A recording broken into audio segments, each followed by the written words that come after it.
Say never again. There may never be the right time to release this report.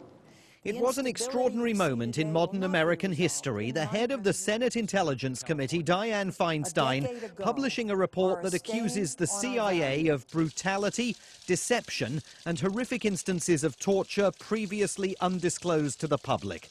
The report directly contradicts claims by former President George W. Bush and his lieutenants, who have always argued that while tough, the so-called enhanced interrogation techniques were worthwhile. Even if one were to set aside all of the moral arguments, our review was a meticulous and detailed examination of records.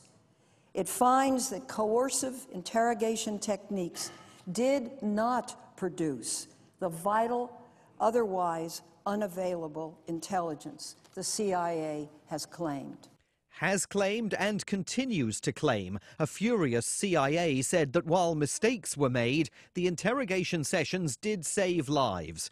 That's not the view of Democrats on the committee who wrote the report and who argue that after the 9/11 attacks, the CIA threw the rulebook out of the window.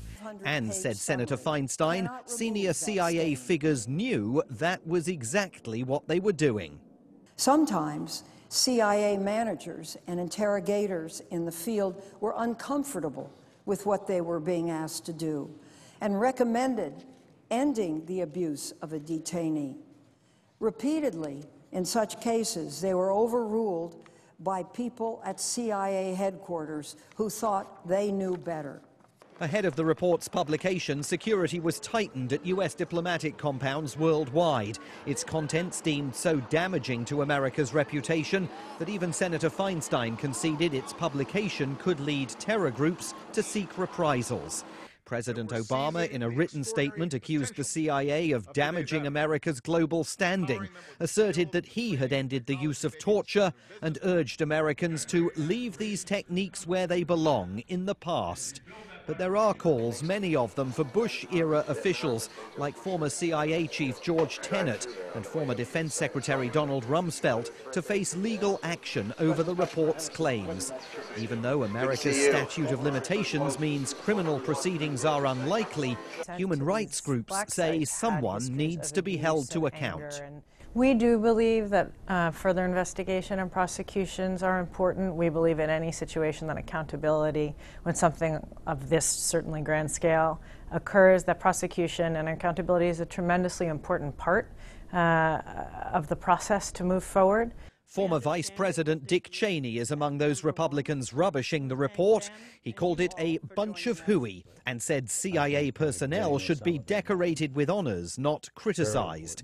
Not all Republicans agree with him. Obviously, we need intelligence to defeat our enemies, but we need reliable intelligence. Torture produces more misleading information than actionable intelligence.